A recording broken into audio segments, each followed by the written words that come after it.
Alors, test, test, 1, 2. Les sangliers sont lâchés. Je répète, les sangliers sont lâchés. Bon, ça a l'air de marcher. Allez, on est parti.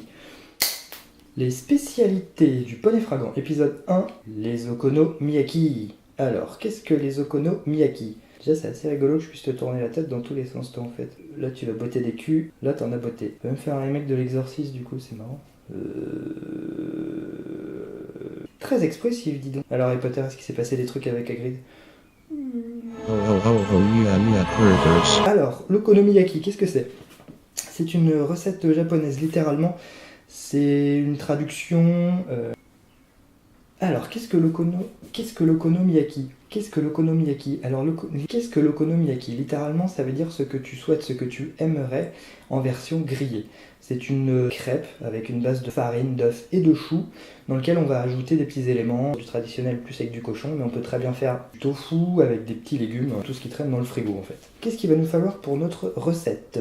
Je vais te poser avant qu'il arrive un drame et que je me fasse engueuler par madame. 100 g de farine, un œuf. Préférez un œuf de poule, c'est très bien un œuf de poule, c'est la bonne quantité d'œufs pour la recette. Si vous prenez un œuf d'autruche, ça ressemble un peu à une omelette. En même temps, des œufs d'autruche, on en trouve pas trop par ici. Remarque, t'es con. 6 tranches de lard fine, 6 fines tranches de 6 tranches bécherel, 6 tranches fines de lard.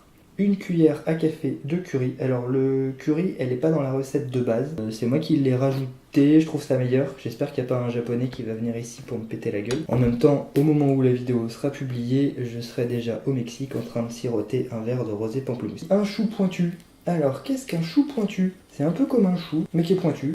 Il a une différence par rapport au chou d'hiver, il a un petit goût sucré, du coup on peut le manger en salade crue. Il a aussi l'avantage d'être beaucoup plus digeste. Ça t'évitera de péter. Comme dans toutes les recettes, il y a toujours un ou deux ingrédients relous, une épice à la con, un alcool introuvable, et ben là ça va être le bouillon daishi et la bonite séchée. Donc le bouillon daishi c'est un bouillon de poisson et de la bonite séchée. Donc ça se présente comme ça, comme un petit sachet de thé. Vous allez faire bouillir 10 centilitres d'eau et mettre le petit bouillon, le petit sachet. Le sachet de... bécherel, le bouillon daishi que c'est. Je vais recommencer. Alors les ingrédients relous. Est-ce qu'il va manquer? Est-ce qu'il va manquer? Et il va manquer les deux ingrédients relous. La bonite séchée. Alors le bouillon daishi, il va nous en falloir 10 centilitres. C'est comme du thé. Vous allez faire bouillir 10 centilitres d'eau, vous allez jeter votre sachet de thé de bonite. Ah, putain. Ça va être chaud à monter, ça, dis donc. Donc le bouillon daishi, le bouillon daishi c'est ni plus ni moins qu'un bouillon. Alors le bouillon daishi, c'est un bouillon de poisson. Là c'est de la bonite qui est utilisée. Je vous vois. Je vais peut-être vous tutoyer maintenant. Tu vas faire bouillir 10 centilitres d'eau, tu vas mettre ton petit sachet de thé dedans, tu le laisses à peu près 10 minutes infuser et c'est prêt. Donc ça il nous en faut 10 centilitres. Et l'autre ingrédient relou donc c'est la bonite séchée. Alors ça sent vraiment la mort. En fait ça sent la mort qui serait morte, qui va entourer poisson pourri. Mais c'est très bon, dans des bouillons, dans plein de recettes japonaises c'est pas mal. C'est les trucs relous à trouver. Je vis à Laval, c'est une petite ville de 50 000 habitants, j'ai réussi à les trouver dans une épicerie chinoise, une épicerie japonaise, une épicerie asiatique. En plus on commence à en trouver dans les magasins bio maintenant. Alors pas suer, tu les cherches et tu vas les trouver. Et enfin pour la sauce, puisqu'il faut accompagner ça d'une petite sauce, 10 centilitres de sauce soja, 5 centilitres de mirin, 2 cuillères à soupe de sucre. Et puis ça. Mais ça c'est le micro, alors en fait techniquement t'en as pas besoin. Ça marche bien en plus. Faire écouter le bruit des pigeons. Rourou, rourou, rourou, rourou.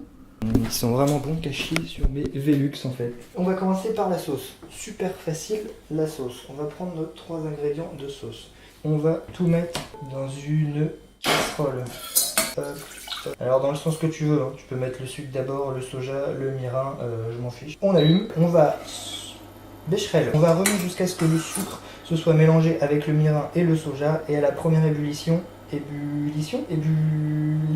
dès que le mélange va bouillir, bécherel, et dès que le mélange va bouillir, on arrête la cuisson et on va mettre ça de côté. La sauce sera prête, ça fera un mélange un peu sirupeux. Et ça fera un mélange un peu sirupeux, quelque chose un peu caramel, sucré qui déchire. Donc là, ça bouillonne. Oh non. Problème technique, j'arrête le feu et je laisse ça. Ah, problème technique. Voilà, hop, et je laisse ça refroidir dans un coin. Alors, qu'est-ce qu'on fait après? On se retourne. Enfin, je dis on se retourne. Ou un pas de côté, je sais pas comment aménager ta cuisine. Ça doit ressembler un peu à la cuisine. On est un peu tous équipés pareil. Équipés pareil, je parlais évidemment de la cuisine et pas de ma... On prend le chou. Le chou rigolo, le chou pointu. Fait un peu penser au chapeau de Gandalf. Je vais t'appeler chou Gandalf. Donc ce chou, qu'est-ce qu'on en fait? On va le laver et après on va l'émincer. On va essayer de faire de la magie. C'est vrai, c'est sucré. Et voilà, le chou est émincé. Alors je précise que c'est de la magie. Hein. Et voilà, le chou Gandalf est émincé. Et voilà, le chou Gandalf est émincé. Alors c'est vraiment de la magie. Hein. Il n'y a pas de trucage vidéo, c'est un plan séquence depuis le début. Essayez de l'émincer vraiment fin, puisque gros c'est mauvais. Je dis pas que les gros sont mauvais. Je parlais du chou. Étant moi-même ancien gros, je voulais pas parler mal de... Hein. Le chou émincé, on va le mettre de côté. On va sortir un cul de poule, l'ustensile, pas l'animal. Je sais pas ce que tu fais Enfin bref, tu laisses tranquille l'animal. Dedans, c'est super simple, on va tout mélanger. On va mettre la farine, paf paf, l'œuf, paf paf, le bouillon d'aichi. Le bouillon d'aichi que c'est. Je vais recommencer. Alors, les ingrédients le chou émincé.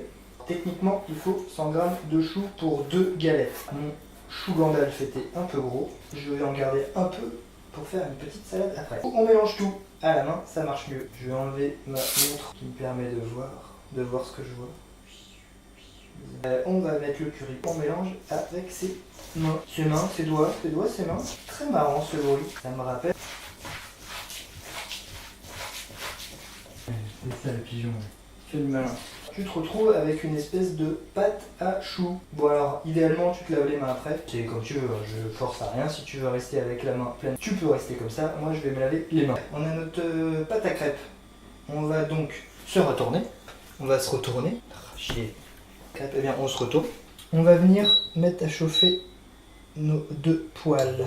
Moyen fort, fort moyen, comme tu veux. Tu vas venir mettre tes mains dans les deux. Et dès que ça brûle, ça veut dire qu'à la température. Non, c'était un calembour en fait. On va mettre un filet d'huile d'olive. Oula, c'est un gros filet d'huile d'olive. On va sopalaniser. Sopalaniser, c'est pas français ça. Bécherel. Retirer l'excédent d'huile d'olive avec un sopalin. Voilà. On va donc prendre une bonne cuillère à chou Gandalf au milieu.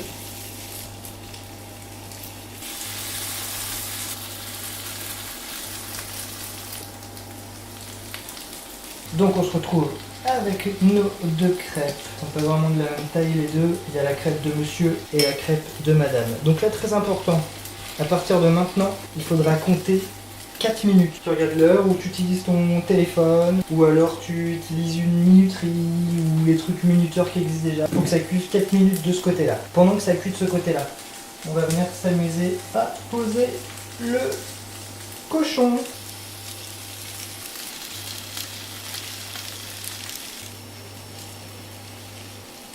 Le lard est posé avec délicatesse et ça fait presque 4 minutes que ça cuite. 4 minutes plus tard, c'est prêt, on peut les retourner d'un geste vif et rapide. Et la même chose, on va recompter 4 minutes, donc tout comme pareil, tout comme tout à l'heure.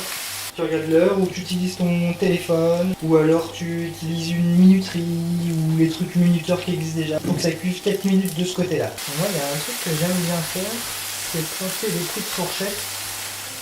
Oh, you a perverse. Non pas que j'aime faire souffrir la crêpe, puisque j'aime bien mettre un peu de sauce pendant la cuisson.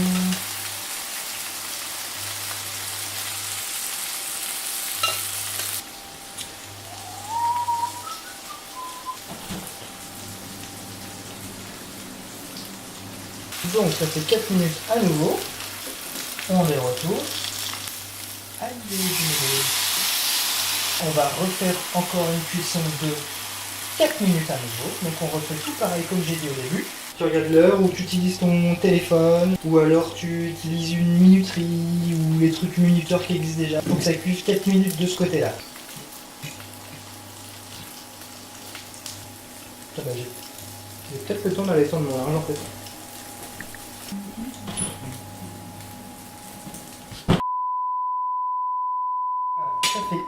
4 minutes. On va les retourner à nouveau. Gentiment. On va les refaire cuire encore un peu, mais cette fois 2 minutes. Tout à l'heure c'était 4 minutes, donc vous refaites pareil, vous regardez l'heure. Ça fait 2 minutes, on va pouvoir passer au dressage.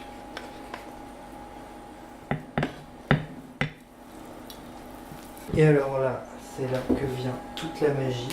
Saupoudrer un peu de bonite séchée. Elle est vivante. Elle est vivante. Incroyable. Et on va mettre une petite cuillère de sauce qui a épaissi du coup en cuisant. Du coup, on voit la bonite bouger. Donc suite à un petit problème technique avec la caméra, voici donc le retour de l'okonomiyaki. J'espère que c'est une recette qui t'a plu. C'est vraiment ultra simple à faire. Suite à un petit problème technique, voici donc le retour de l'okonomiyaki. C'est vraiment ultra simple à faire, une recette ultra simple à faire. Super simple à faire, pourquoi pas en attendant qu'elle rentre du travail ou qu'il rentre du travail, après tout pourquoi pas. Ou si tu veux pécho, je pense que c'est une recette qui peut bien marcher, notamment avec la bonite séchée. Suite à un petit problème technique, donc c'est une des spécialités qui sera présente après un petit problème technique, donc une recette qu'on trouvera au poney fringant si un jour on arrive à ouvrir. Donc voilà, en plus l'avantage de l'okonomiyaki, on le redis, c'est que ça t'évite de péter. J'espère que tu penseras au poney fringant en mangeant ça. En tout cas, sache que le poney fringant pense à toi. Ouais, c'est un peu naze en fait. Dans ma tête, ça marche un peu mieux. Bisous, caresses.